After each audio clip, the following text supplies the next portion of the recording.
Ladies and gents, Ennis Entertainments presents Casey at the Bat, a viewpoint from the visitors team, as was written by Garrison Keeler. It is performed to you today by Pop's Pretty Good Players. Take it away, team, huh?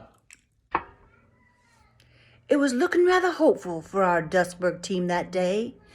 We were leading Mudville 4-2 with an inning left to play. We got Cooney on a grounder and Muldoon on the same. 2 down, none on, top of the ninth. We thought we'd won the game. Mudville was despairing, and we grinned and cheered and clapped. And it looked like after all these years our losing streak had snapped. And we only wish that Casey, that big, fat, ugly lout, could be the pansy who would make the final shameful out. Oh, how we hated Casey. He was a blot upon the game. Every dog in Dustburg bucked at the mention of his name. A bully and a braggart, a cretin and a swine. If Casey came to bat, we'd stick it where the moon don't shine. 2 out, and up came Flint to bat, with Jimmy Blake on deck, and a former was the loser, and the latter was a wrecker. Though the game was in the bag, the Dustburg fans were hurt to think that Casey would not come and get his just dessert.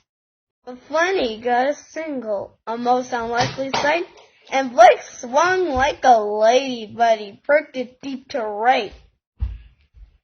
And when the dust had lifted, the fickle fate had beckoned, there was Flint on third base and Jimmy safe at second. And from every Dustburg throat there rose a lusty cry, "But bring up the slimy greaseball and let him stand and die.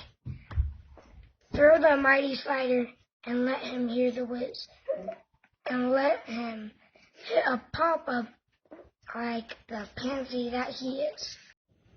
There was pride in Casey's visage as he strode onto the grass.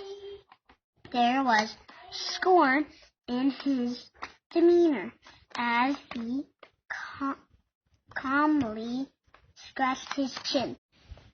10,000 people booed him when he stepped into the box, and they made the noise of farting when he bent to fix his socks. And the fabled slider came spinning toward the mitt, and Casey watched it sliding, and he did not go for it. And the umpire jerked his arm like he was hauling down the sun, and his cry rang from the box seats to the bleachers, "Strike one!" 10,000 Dustburg partisans raised such a mighty cheer. The pigeons in the rafters cracked and ruined all the beer. "You filthy, ignorant, rotten, lazy, slimy, stupid schmo!" we cried at mighty Casey, and then came the second throw. It was our hero's fastball. It came across the plate, and according to the radar, it was going 98. And according to the umpire, it came in straight and true, and the cry rang from the toilets to the bullpen, "Strike two!" 10,000 Dustburg fans arose in joyful loud derision to question Casey's salary, his manhood, and his vision. Then, while the Dustburg pitcher put the rosin on the ball, 10,000 people hooted to think of Casey's fall. Oh, the fury in his visage as he spat tobacco juice and heard the little children screaming violent abuse. He knocked the dirt off his spikes, reached down and eased his pants. "What's the matter? Did you lose 'em?" cried a lady in the stands. And then the Dustburg pitcher stood majestic on the hill and leaned in toward the plate. And then the crowd was still, and he went into his windup and he kicked and let it go. And then the air was shattered by the force of Casey's blow. He swung so hard his hair fell off and toppled in disgrace. And the Dustburg catcher held the ball, and the crowd tore up the place. With Casey prostrate in the dirt amid the screams and jeers, We threw arenas down at him and other souvenirs. We pounded on the dugout roof as he helped to the bench. And then we ran out of the parking lot and got a monkey wrench and found the Mudville bus and took the lug nuts off the tires and attached some firecrackers to the alternator wires. Oh, we rubbed the doors and the windows with a special kind of cheese that smelled like something had died from an intestinal disease.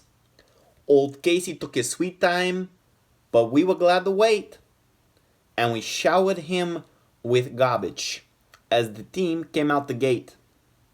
So happy were the Dustburg fans that grand and glorious day, it took a dozen cops, a dozen of them, to help poor Casey away. But we grabbed a hold of the bumpers and we rocked him to and fro, and he cursed us from the inside of the bus, and goodness, we loved it so. Oh, sometimes in America, the sun is shining bright, life is joyful sometimes, and all the world seems right. But there is no joy in Dustburg, no joy so pure and sweet as when the almighty Casey fell, demolished at our feet.